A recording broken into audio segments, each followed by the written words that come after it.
tu vois. Donc tu as grandi avec cette idée, ce qui fait que tu as visiblement traversé un relationnel sentimental avec un ou plusieurs partenaires, avec un ou plusieurs conjoints ou conjointes qui étaient un petit peu d'un tempérament assez autoritaire ou particulièrement instable au niveau émotionnel. Donc avec cette même difficulté à gérer ses émotions, cette même difficulté à gérer la colère, cette même difficulté à gérer la frustration, à gérer la divergence de point de vue aussi. Donc tu es toujours tombé sur des personnes qui de toute façon n'étaient pas disposées à échanger, aussi bien avec toi qu'avec d'autres personnes, de toute façon. C'était plutôt fais ce que je dis et pas ce que je fais.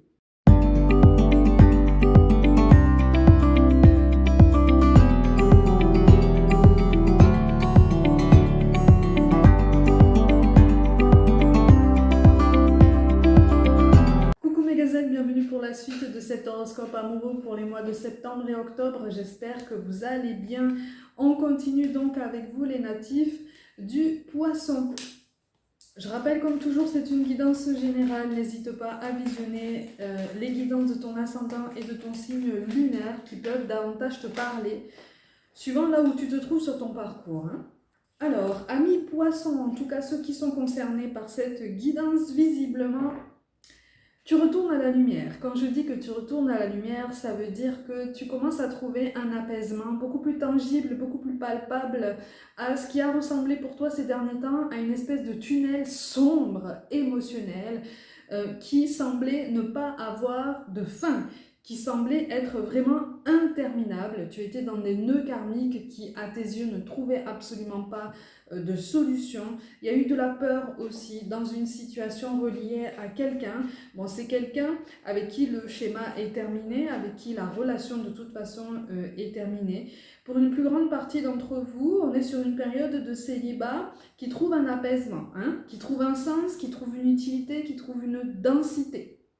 Pour beaucoup d'entre vous ici aussi, il sera question d'un déménagement ou d'un changement au niveau de l'environnement professionnel, mais on me parle d'un cocon, de l'envie de se reconstruire un cocon. Donc si tu es en train de faire une demande, des démarches administratives pour un nouveau logement, vas-y, tu peux te lancer, tu peux continuer, tu peux persévérer, même si ces derniers temps, les résultats n'ont peut-être pas été concluants. Il y a quelque chose qui va te permettre vraiment de passer la seconde, comme on dit. Si tu as envie d'entamer des démarches pour justement créer ton cocon et quelque chose de plus neutre dans un endroit complètement différent qui te coupe complètement au niveau psychologique et émotionnel de l'endroit dans lequel tu as vécu pendant longtemps, vas-y, ok? Malgré tout, tu as encore des émotions particulièrement enfouies en toi, mais ce sont des émotions que tu acceptes. Pour beaucoup d'entre vous, là, je parle à des personnes qui ont eu un passé extrêmement agité, donc un passé relationnel extrêmement agité, extrêmement houleux, une adolescence aussi assez particulière. Tu as été particulièrement mal dans ta peau à l'adolescence, ce qui t'a poussé à adopter des comportements qui t'ont demandé, ou en tout cas qui t'ont encouragé à mettre en place un suivi psychologique, d'accord? Donc une psychothérapie. Pour beaucoup d'entre vous ici, tu as suivi ou on t'a conseillé une psychothérapie parce que quelque part, tu ne te considérais pas pendant l'adolescence. Tu avais un relationnel à toi-même qui était instable, qui était brouillé, qui était influencé par une vision complètement biaisée des autres et puis de la part des autres. C'est-à-dire qu'on t'a imprimé une vision de toi-même qui ne correspondait pas à la belle personne que tu étais déjà. Okay, donc on a travaillé ce manque de confiance en toi, on l'a accentué, on l'a creusé, on s'en est servi. On l'a instrumentalisé, on t'a instrumentalisé aussi dans les relations amoureuses qui sont arrivées par après, donc dès l'âge adulte en fait, tu vois, parce que les séquelles malgré tout émotionnelles, pas seulement psychologiques, émotionnelles aussi et énergétiques de tout ce que tu t'étais fait subir et de tout ce que tu avais traversé pendant l'adolescence sont restées et sont devenus comme des éléments de reconnaissance de ta personne. Okay, c'est comme si les personnes extérieures, en tout cas ceux qui ont traversé ta vie ces dernières années, ou en tout cas depuis le moment où tu as commencé à avoir des relations amoureuses, t'avaient identifié avec ces marqueurs traumatiques. Okay, et pas avec les belles qualités qui sont en toi depuis le début de ta vie, mais que toi-même tu n'avais absolument pas remarqué, que toi-même tu ne prenais pas au sérieux, parce que tu n'as pas été guidé en ce sens, ok? Là, tu vas mieux, d'accord? Pour beaucoup d'entre vous, là, cette période d'adolescence, avec tout le suivi psychothérapeutique que ça a impliqué, a pris fin depuis longtemps. Ça a quand même porté ses fruits malgré tout. Même si ça a été en demi-teinte, même si tu en es parti avec un sentiment un peu doux, amer comme ça, tu as construit ta vie amoureuse comme tu pouvais. Et donc, il y a des séquelles qui sont restées hein, et qui ont encore marqué ton relationnel jusqu'à très récemment. Malgré tout, tu es sur une résilience qui s'accomplit, ou en tout cas qui se complète par rapport à ce que tu as vécu à l'adolescence. Il y a quelque chose qui fait sens seulement aujourd'hui. Alors quand on est en train de te dire que quelque chose est en train de faire sens seulement aujourd'hui, on n'est pas en train de te dire qu'il est tard, hein. Même si on a souvent l'impression qu'on comprend les choses 300 000 ans après la guerre et qu'on aurait pu réagir avant. Si on n'a pas réagi avant, c'est que ça ne devait pas se passer comme ça, d'accord? Si tu comprends les choses maintenant, c'est parce que tu as eu ce fameux déclic qui t'aide à travailler ta relation à toi-même et une meilleure valorisation en fait de ta personne, d'accord? Ces traumatismes-là sont en train de devenir un outil supplémentaire à ta reconstruction. C'est-à-dire que ça n'est plus un fardeau, ça n'est plus un poids. Tu es en train de comprendre comment t'en servir pour te reconstruire, pour en comprendre des schémas de pensée qui étaient les tiens depuis le début, ou en tout cas à l'adolescence déjà qui t'ont marqué. Moi, je parle à des personnes qui, dès l'adolescence, ont été traitées comme des personnes assez marginales, d'accord? Ou en tout cas ont été un petit peu mises à l'écart. Voilà, on s'est peut-être un petit peu acharné sur toi. Bienvenue au club. Mais ça, c'est fini, ok? Ça, c'est fini, ça, c'est terminé. L'adolescence, en fait, a été une période particulièrement traumatique pour toi et particulièrement empreinte de solitude et d'isolement. Mais quelque part, tu t'isolais à toi-même aussi, d'accord? Tu étais déjà dissocié de toi-même puisque tu ne t'aimais pas, hein? Tu étais clairement dans le rejet de toi-même. Pour beaucoup d'entre vous ici, tu as longtemps vécu aussi avec cette idée que ta sensibilité était un fardeau. Parce qu'on t'a longtemps répété que tu étais dans ton monde, que tu étais sur ta planète, que tu étais trop sensible, que tu en faisais trop. Voilà, que tu avais peut-être un petit côté drama queen ou quoi, alors qu'il n'en est rien. C'est juste que ton hypersensibilité, elle est présente depuis le début de ta vie. Et c'est ce qui a accentué en fait ce que tu as vécu depuis le début de ta vie. Et c'est ce qui fait qu'en fait tu as été marqué plus profondément que la moyenne, on va dire, par tout ce que tu as vécu, par tout ce que tu as encaissé. Ok ? Donc, tu n'as pas eu un relationnel amoureux facile. Hein. Là, pour le coup, à 22 ans, il s'est passé un truc. Hein. Quand tu as eu 22 ans, il s'est passé un truc. Alors, pour certains d'entre vous, c'était quand tu as eu 22 ans. Pour d'autres, c'était il y a 22 ans. Pour d'autres encore, c'était il y a 22 mois. Malgré tout, le 22, ça peut être très significatif pour toi, pour ceux qui sont concernés par cette guidance. Ce n'est pas une obligation, mais il y a quelque chose qui résonne ici par rapport à ce que tu as vécu en plus grande partie d'entre vous quand tu avais 22 ans ou il y a 22 ans. Donc c'est vrai que ça te pousse à aller chercher très loin et je comprends maintenant pourquoi on m'a poussé à te parler de ton adolescence et de cette période particulièrement chaotique où quelque part, involontairement, tu t'es fait du mal. Okay, c'est une période assez particulière. Hein.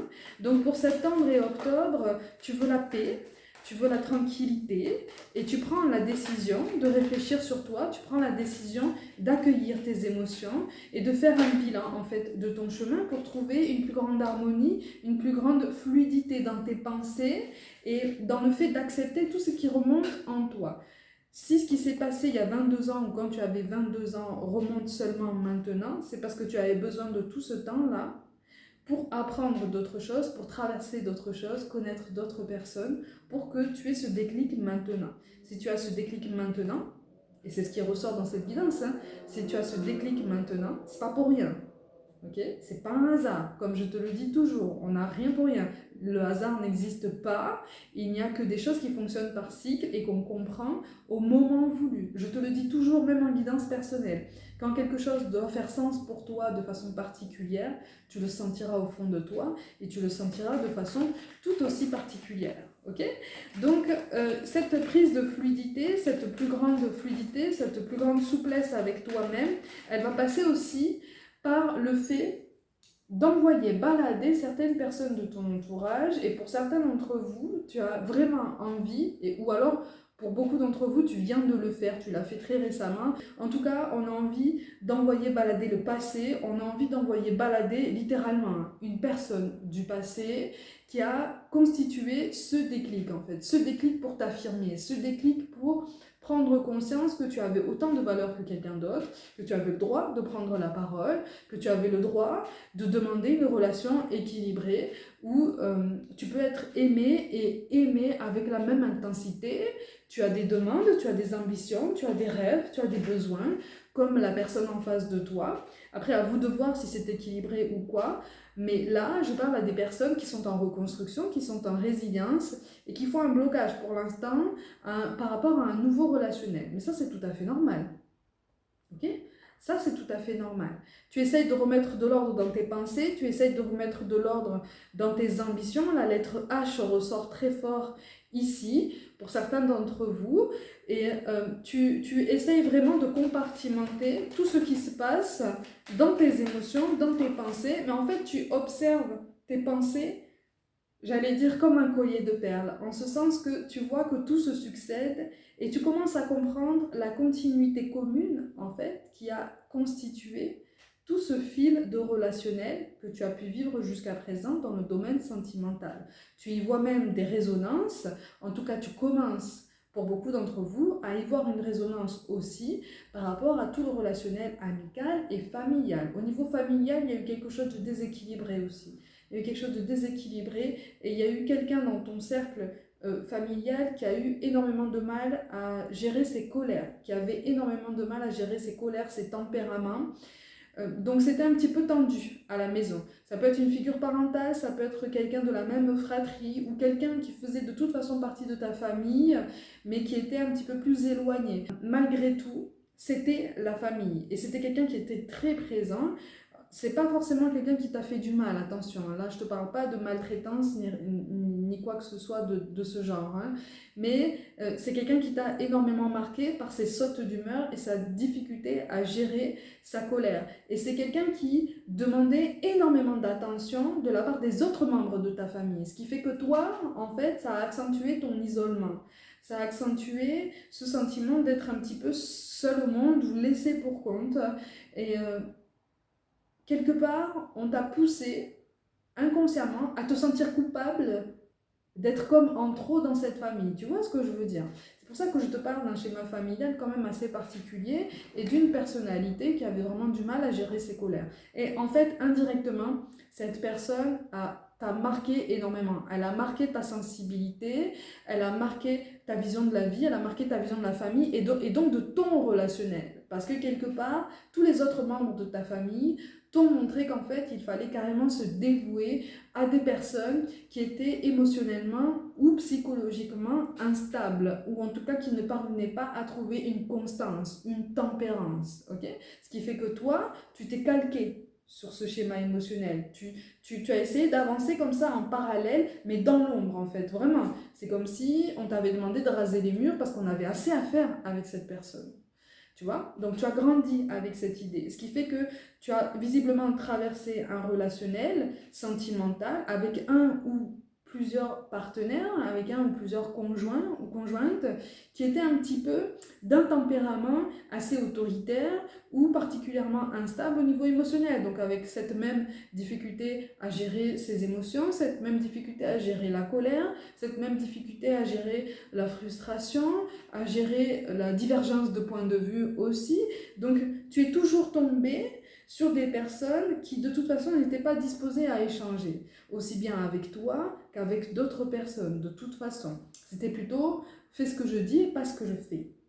Là, tu es arrivé à un point de non-retour. Et c'est ça qui est magnifique en ce sens que même si ça t'éprouve énormément, même si je te sens quand même particulièrement fatigué, tu es arrivé à ce point de non-retour qui t'aide à comprendre qu'il maintenant, il est temps de dire stop.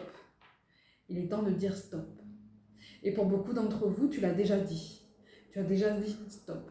Tu as marqué un point d'arrêt par rapport à ton relationnel qui finalement était appuyé sur une forme de dépendance affective dont tu faisais l'objet. Parce que par cette attitude qui se calquait par rapport à tout ce que tu avais vécu et tout ce qu'on t'avait montré involontairement dans ton adolescence, tu recherchais un amour que tu avais l'impression de ne pas avoir reçu auparavant. Un amour, une confiance, une légitimité, une visibilité, une importance, tu vois, ta place. Sauf que ta place, en fait, elle est pleine, elle est entière, comme je te le dis toujours, et elle est là, devant toi, depuis le début de ta vie. Mais quand on ne grandit pas dans ce schéma, on grandit souvent, en tout cas dans ce qui ressort dans cette guidance-là, dans un schéma où on va rechercher cette reconnaissance, on va rechercher euh, des paroles réconfortantes chez quelqu'un dont on espère qu'il nous dira, voilà, ta place, elle est là, et puis surtout, elle est auprès de moi. Donc, en fait, tu as ta place, et ne t'inquiète pas, je vais prendre soin de toi, parce que moi, je te vois, parce que moi, je sais à quel point tu es fragile, je sais à quel point tu es précieux ou précieuse, je sais à quel point tu es important ou importante à ma vie. Donc, je sais à quel point tu es unique, et je t'ai remarqué, et je t'aime comme tu es. Je t'aime entièrement, je t'aime dans ta totalité, je t'aime dans ton essence, je t'aime pour qui tu es, avant de t'aimer pour ce que tu peux m'apporter. C'est en substance le discours que tu as longtemps recherché. Et ça se comprend, hein. Vraiment, ça se comprend. Ça se comprend. Mais tu as enchaîné les déceptions, ou en tout cas les schémas familiaux, les schémas relationnels particulièrement chaotiques. Et là, tu arrives à un point de non-retour, comme je viens de te le dire, et c'est la révélation. C'est une vraie révélation, en fait. Et c'est ça qui est beau. Et c'est touchant parce que, et c'est touchant à percevoir aussi comme énergie, parce que c'est vraiment comme si tu t'apprêtais à vivre une autre vie. Une autre vie dans ta vie. Tu vois, un nouveau chapitre, quelque chose de vraiment neuf, quelque chose qui est vierge de toute agressivité, de toute instabilité. Parce que toi, tu as travaillé sur toi et encore aujourd'hui, tu travailles sur toi-même. La vie t'a poussé à travailler sur toi. La vie t'a poussé à compter sur toi aussi et à essayer de te faire comprendre, alors par des moyens souvent un peu radicaux, que tu pouvais avoir confiance en toi-même et que tu te devais déjà à toi-même de prendre confiance en toi et de t'affirmer. Mais c'est pas forcément facile à mettre en pratique, hein. En grandissant, c'est pas forcément facile, surtout quand on se sent seul, quand on se sent isolé, peut-être un petit peu seul au monde ou mis à part. Mais tu as passé ce cap, tu vois? Tu as passé cette période. Tu es sur une résilience, une guérison, une affirmation de toi qui te pousse à te redresser, tu vois? Tu regagnes en fierté, tu regagnes en intégrité, tu regagnes en dignité. Et ça, c'est important pour toi. Parce que tu prends conscience que ta dignité a été piétinée ces dernières années par tes relationnels ou ton relationnel, en tout cas celui duquel tu es en train de sortir ou duquel tu es déjà sorti depuis un certain temps déjà.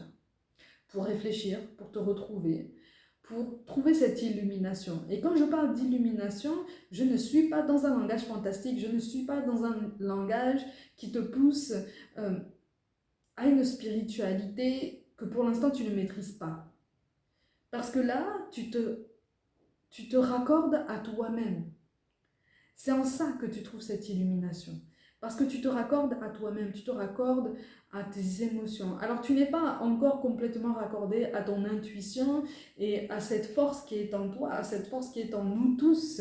Puisque je te le dis toujours, on est tous un concentré incarné des énergies de l'univers. On est juste voilà, dans une enveloppe corporelle. Mais à l'intérieur, on est un concentré d'énergie.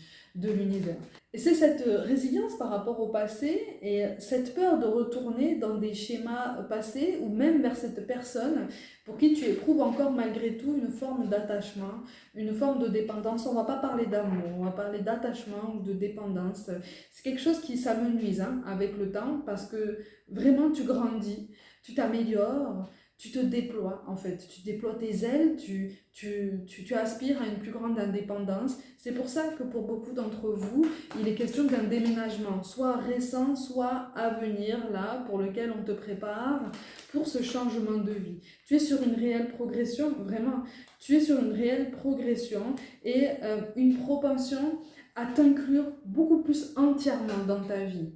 On en revient à cette notion de légitimité, on en revient à cette notion d'amour de soi, de confiance en soi, de puissance personnelle, tu vois.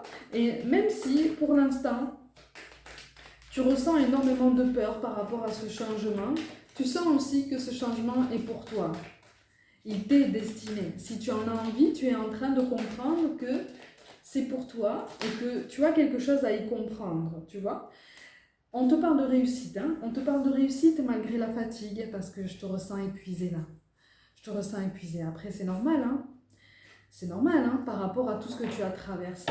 Et pour certains d'entre vous, cette personne du passé aurait tendance à faire de temps en temps des allers-retours dans ta vie pour prendre la température et puis pour voir un petit peu où tu en es sur ton avancée. Ça n'est pas spécialement bienveillant, ça n'est pas spécialement bien tourné.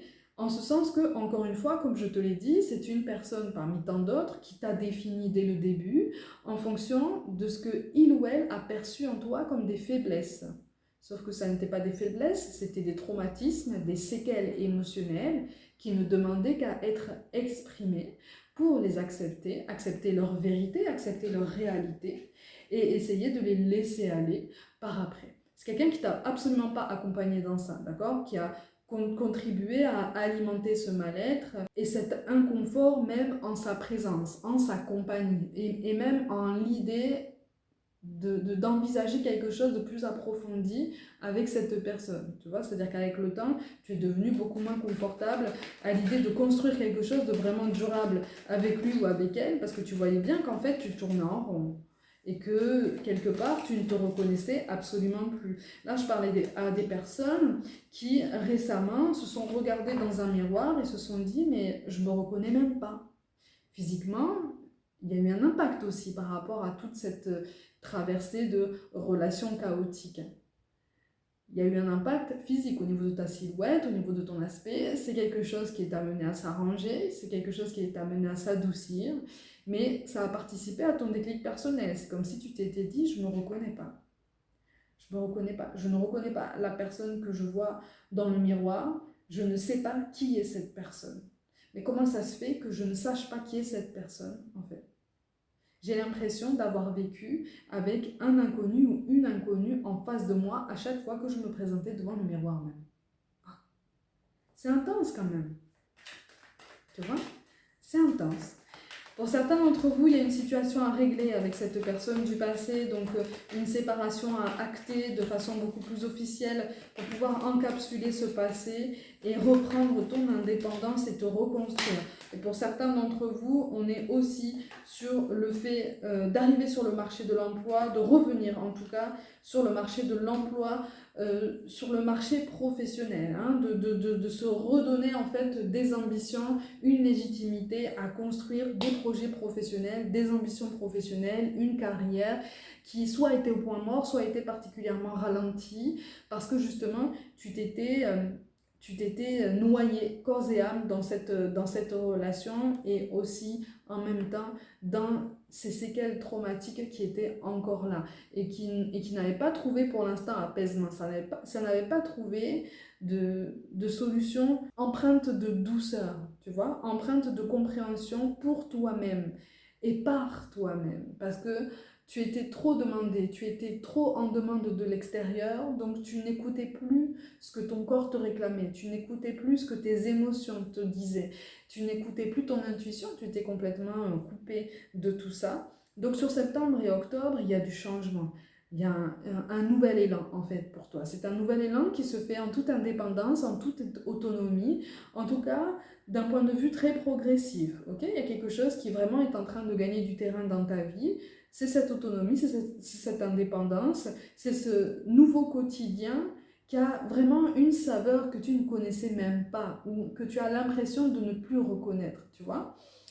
C'est un vent d'air frais, mais que tu prends comme une bourrasque et que tu vas finir par accueillir avec beaucoup de bonheur, avec beaucoup de joie, parce que ça va être comme une porte ouverte, littéralement, sur un paysage inconnu, sur un environnement inconnu, sur un monde inconnu qui, qui, va, qui ne sera que dans l'attente de te voir montrer ce que tu es capable d'offrir, ce que tu es capable de créer dans ta vie. Pour les amateurs du travail de Miyazaki, peut-être que tu as déjà vu le château ambulant. Le château ambulant, c'est notamment un des films d'animation qui peut te parler quand je parle d'ouverture sur un nouvel environnement, un nouveau monde, de nouvelles personnes, de nouvelles énergies, de nouvelles images, de nouveaux projets, de nouveaux mouvements, tu vois. C'est ce mouvement perpétuel de la vie dans lequel on te replace, mais on te replace dans ce mouvement perpétuel en te concentrant réellement sur ton potentiel, en te poussant à creuser en toi-même et reconnaître en fait la lumière qui est là en toi-même depuis toujours, qu'on n'a pas forcément mise en valeur au début de ta vie, qu'on n'a pas forcément mise à l'honneur tout au long de ta vie, mais maintenant il est temps de te mettre à l'honneur, il est temps de te révéler, il est temps de prendre du temps pour toi, il est temps de répondre à tes besoins, à tes ambitions, à ton besoin de repos, à ton besoin de ralentir, à ton besoin de prendre soin de toi, de prendre soin de ton corps, de prendre soin de toute la douceur qui est en toi et qui ne demande qu'à s'exprimer. Parce que c'est comme si tu avais été comme ça, comme un diamant brut, tu vois? C'est pas de la démagogie quand je te parle comme ça. C'est comme si tu avais été comme un diamant brut qu'on avait laissé de côté. Voilà. Parce que ça demande trop de travail de le tailler, ça demande trop de travail de lui donner forme et de l'amener en fait à un résultat qui respire la confiance en soi, qui respire l'aisance avec soi-même. Ça demande trop de travail. Donc c'est comme si on t'avait laissé en te disant mais t'as qu'à le faire toi-même en fait. Tu n'as qu'à trouver par toi-même comment faire ta vie, comment devenir en fait le diamant que tu voudrais devenir parce que nous on n'a pas le temps en fait. Nous on n'a pas le temps et puis quelque part on n'a pas envie. Et là c'est comme si tout ce que tu avais enchaîné dans ton relationnel t'avait donné un outil à chaque fois, littéralement, comme pour te dire voilà, maintenant aujourd'hui tu as ce déclic et maintenant le diamant que tu as devant toi là même. C'est ton cœur, c'est ta capacité à aimer, c'est ta capacité à t'aimer, c'est ta capacité à prendre soin de toi, à construire une nouvelle vie pour toi-même, par toi-même, à construire ton indépendance, ton autonomie, un nouveau rayonnement en fait sur ta vie. C'est comme si maintenant tu avais tous les outils à portée de main, comme ça devant toi, et que tu te disais, ok, ben, par quel outil est-ce que je vais commencer? Par quel outil je vais commencer ce travail de sculpture, de ce diamant brut, pour que ça donne le résultat que je souhaite, quelque chose qui correspond à mon image, quelque chose qui correspond à ma sensibilité, quelque chose qui correspond à la personne que je suis, qui a le vécu qui est tel que je viens de te l'énoncer, mais qui l'accepte et qui se grandit de ce vécu, qui se grandit de ce passé, mais qui ne se grandit plus dans la douleur, qui se grandit dans l'amour de soi et surtout dans une forme de lumière que tu te redécouvres à toi-même. Tu redécouvres ta puissance et donc tu redécouvres tout ce que tu peux être capable d'accomplir dans ta vie. Tu redécouvres que tu peux avoir confiance en toi, tu redécouvres que tu peux explorer le monde comme tu l'entends, ou en tout cas que tu peux essayer, que tu as le droit de te tromper, que tu as le droit de trébucher, tu as le droit de recommencer, tu as le droit de réussir, tu as le droit de retenter 1 milliard de fois, comme nous tous en fait, tu vois. Tu retrouves ta place, tu retrouves ton unicité, tu retrouves ta beauté. Et quelque part, pour beaucoup d'entre vous ici, tu la découvres, ta beauté. Tu découvres à quel point tu es quelqu'un de bien, à quel point tu es capable d'accomplir de belles choses en premier lieu pour toi-même. Tu es capable de te donner dès aujourd'hui tout ce dont tu as manqué auparavant. Et c'est ce message qu'on t'invite à garder en tête pour cette guidance, en tout cas pour ceux qui sont concernés. Mes gazelles, comme d'habitude, prenez soin de vous, croyez en vous. Pour toute guidance personnelle, mon mail et mon site internet sont mentionnés sur l'écran. Je vous envoie tout mon soutien et je vous dis à très vite.